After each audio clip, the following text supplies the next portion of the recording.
Welcome back to the channel. I hope you guys have been alright. I think the last video I did was a few weeks ago. I think it was on Dr. Sleep. Still haven't seen it. So since then, been on holiday. Had a lovely time in Portugal. The weather was lovely. I was in the sea on the 2nd of November. Amazing. So yeah, all good there. Had a lovely time. Felt really relaxed. Just what me and the wifey needed. Anyway, work is slightly starting to slow down now. We're now on winter hours, so I'm not working today. So I thought, do you know what would be nice? To give a record a play, because I haven't played one since I've been back off holiday. And today, I'm going to do a vinyl first play of this little beaut. Yep. The Village Green Preservation Society by the Kinks.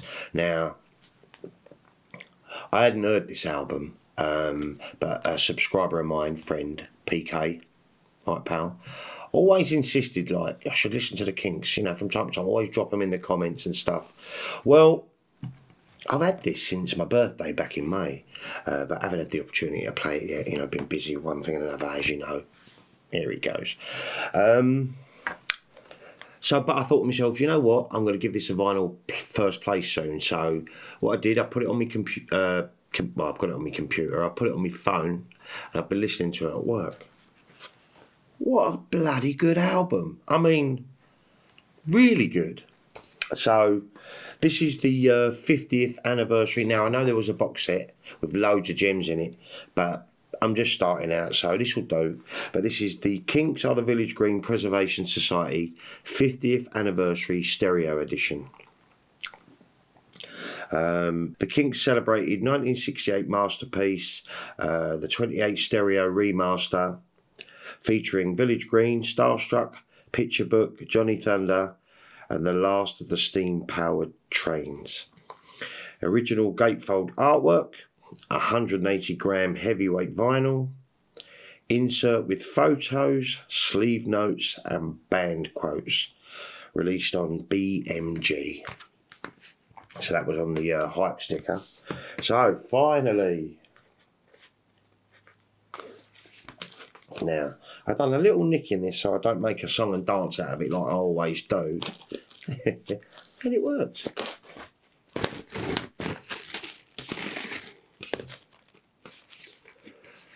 To be honest with you, I like this album so much, I'm itching to play it.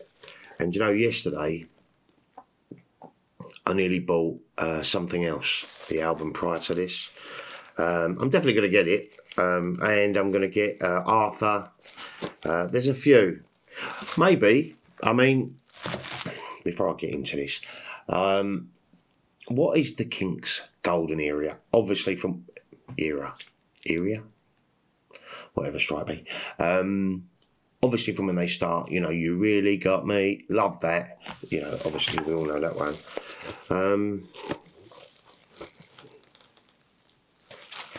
But, you know, what am I actually looking for? Because I think around this era, I really like this.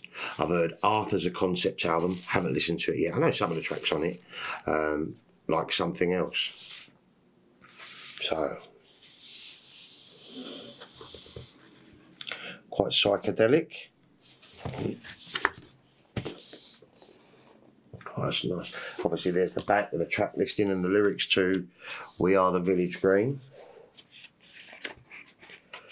Alright, so we got, oh, here we go, right, here's a little bit of a,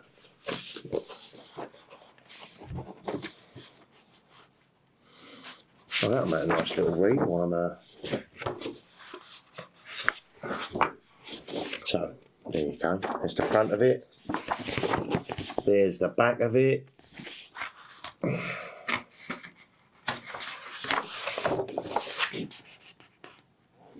there's the centre. I always forget when I'm doing these videos, because obviously I've got a microphone just over there, obviously. And you hold that up and the sound just changes, and it's a real pain when you're trying to edit these things. So that's quite nice, isn't it?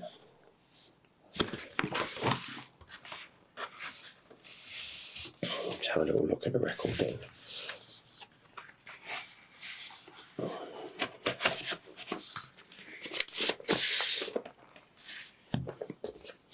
There we go. Pie. Part of BMG Music Group. Nice and heavy. I must admit, I would like to have had some lyrics with this, because I love the lyrics on this album. I'd love to get inside Ray Davies' head, do you know what I mean? It just, nostalgia. It taps into some memories and thoughts and feelings that I haven't had for years. Oh, look at that, it's solid. Look at that. It's beautiful, isn't it?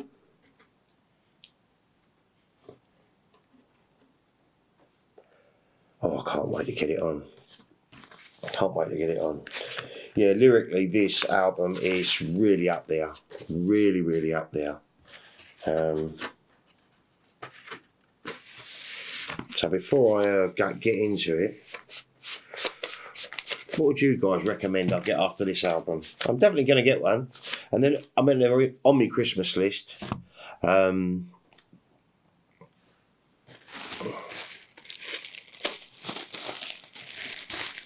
Sorry, guys. How could I forget? What would you get next? Would you get Arthur? I mean, obviously, that's 50 years and there's a big box set out, but I'm not going to go down there. I want to absorb the actual albums and see what happens. But I'm really addicted to this album at the minute. I played it so many times last week at work, just on my headphones. I was line marking in the field, so it was quite nice. What brilliant concept. So what would you get next after this? PK? What do you think, pal? Something else? I'm going to get a few. Or Arthur, or... What do you think? Drop me in the comments down below. Obviously, I'm going to want to know your thoughts on this album, because I know mine, but obviously we're going to get into that in a little while. But I'm really itching to play it. So, before we get started, what do we know about the Kinks? We are the Village Green Preservation Society. The Kinks are the Village Green Preservation Society.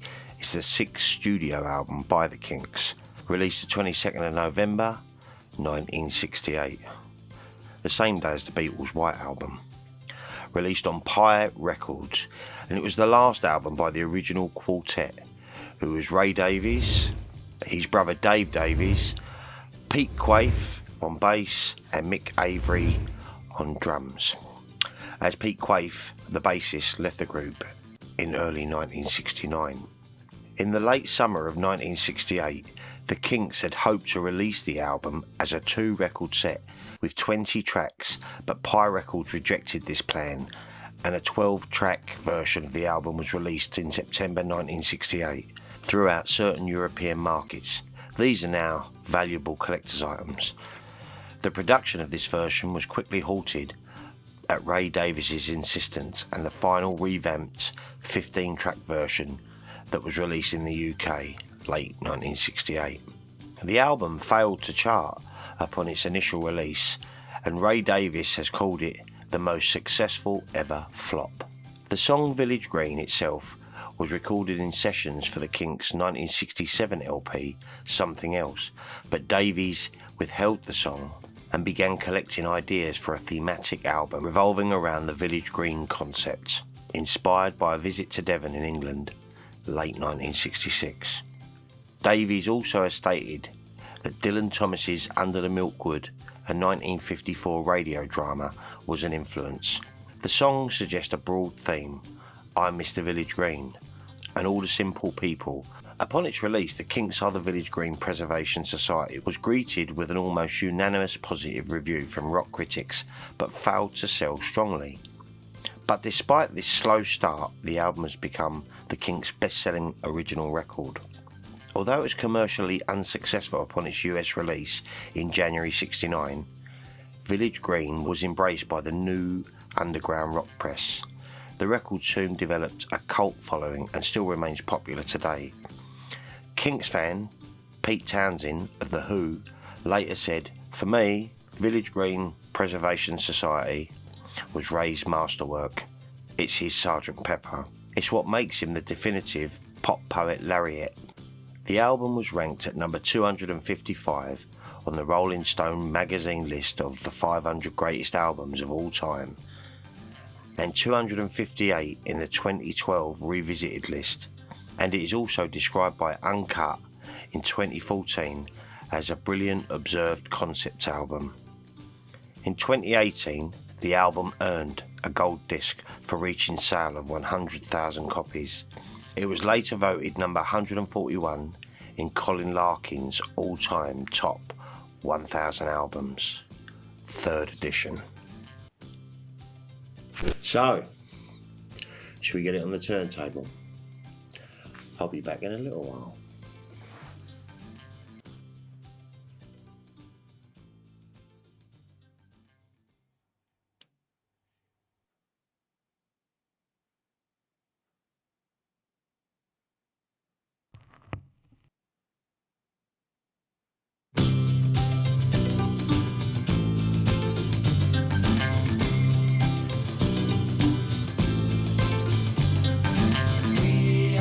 Village Green Preservation Society. I love this album. It is wonderful. It literally is filled with imagery of an era gone by. Very English, very English. It's absolutely wonderful. Anyway, I don't want this video to go on too long because, you know, I'm prone to waffling. So let's go through the tracks quickly. Right, so track 1, the Village Green Preservation Society. And like I said, it's a great song about saving values, I think. God bless strawberry jam and all the other different varieties. Preserving the old ways. It's just, that's very clever actually, jam and preservation or preserving. Yeah, absolutely love that. It's a wonderful, wonderful song. And then it goes into track 2, Do You Remember Water? This is amazing. Apparently it was something to do with Ray Davies. Had a friend called Walter when they were young lads who used to play football on a Saturday together. And they met 5 years later. And they found that they sort of grown different ways and it was kind of awkward talking to one another. So he kind of turned an awkward moment into a really brilliant, brilliant song. Love the sound of this song. And the drumming, it's just wonderful. Right? And then track 3, Picture Book. I love this song. Picture book, a sunny day in August, outside a bed and breakfast in sunny Southend. My nan and granddad and my mum and dad, they used to live in London in the old days, and they used to go to Southend for days out. And I do have pictures. Bloody brilliant song. Love the song. Then track 4, Johnny Thunder. Now this one apparently is based on Marlon Brando's film, The Wild One. Apparently, but to me, it's got a very Who flavour to it. You know, some of the Who songs, it's just got that little flavour to it. I do believe the Who obviously got it off the Kinks, but you don't know, do you? You know, you just don't know. Right, track 5. This is a very bluesy, really rocky. I love the sound of this one. The Last of the Steam-Powered Trains. And it was, I think it was influenced by a song, or inspired by a song called Smokestack Lightning by Howling Wolf. It's bloody brilliant. It is bloody brilliant. Anyway, that's followed by Big Sky. I love Big Sky. I think I read somewhere that Ray Davies was at Cannes and he stood up in a hotel one morning and he was looking down on all the people doing deals and all that lot, and he just looked up at the big sky, you know. Bloody brilliant. Absolutely great song. Love the sound of Big Sky. And then side 1 closes with Sitting by the Riverside. I love this. This could be one of my favourites on here. It's about going back to basics and all that, but it's the lazy way he sort of sings and that mellotron that almost sort of goes out. It is quite trippy in places, but I love the sound of this song. Very, very cool. Right, and then we flip over to side 2 and it kicks off with Animal Farm, and it's nothing to do with the George Orwell book, I don't think anyway. It's about, like I said, going back to basics, living in an old rustic. It reminds me of the movie With Now and I in my head. An old farmhouse with cats, dogs, pigs and goats, and, you know, just really just wanting that life and getting away from all the noise. Marvellous. That's followed by Village Green. This has got a very Tudor sounding intro to it. Pitchfork Media called this track Understated, noting it's bouncing along like a horse and buggy as Ray Davies paints a picture of the landscape out in the country, far away from the soot and noise. It's wonderful, and this actually used orchestration, unlike all the other songs on Village Green that actually used a mellotron. Brilliant. Track 3, Starstruck. Another brilliant song, and I think it's about a fan or a girl who's really into I guess Ray Davies, you know, like thinking like if she gets with him it'll open up so many doors and her life will be better and all that lot. I think that's what that's all about. Great song. That's followed by Phenomenal Cat. This is kind of trippy, a little bit weird, this one.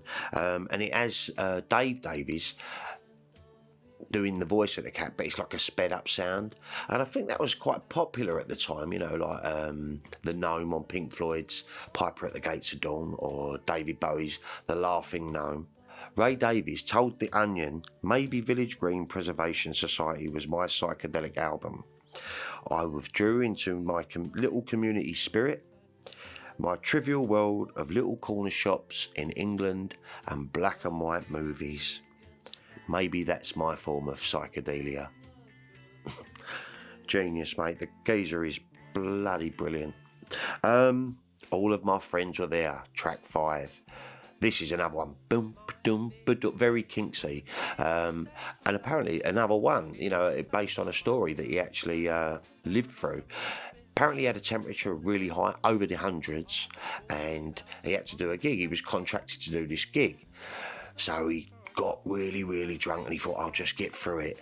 And as the curtains opened, all of his friends were there right up the front row, and it was dreadful. But he's turned it into a brilliant song. Love this one. Great stuff. Track 6, Wicked Annabella. Sounds very dirty, and it's kind of rocky and dirty. And to me, to my ears, parts of the vocal and sound could be Mark Bolan and T-Rex. Definitely has that flavour about it. That's followed by Monica. This has sort of a calypso feel to it. La la la la. He doesn't actually say she's a prostitute, but you know she is. Very clever stuff. And then the album ends, track 8, with People Take Pictures of Each Other. This is bloody brilliant. Apparently he don't really like having his photo taken, but you know, we all do it. I mean, it's about Facebook, I guess.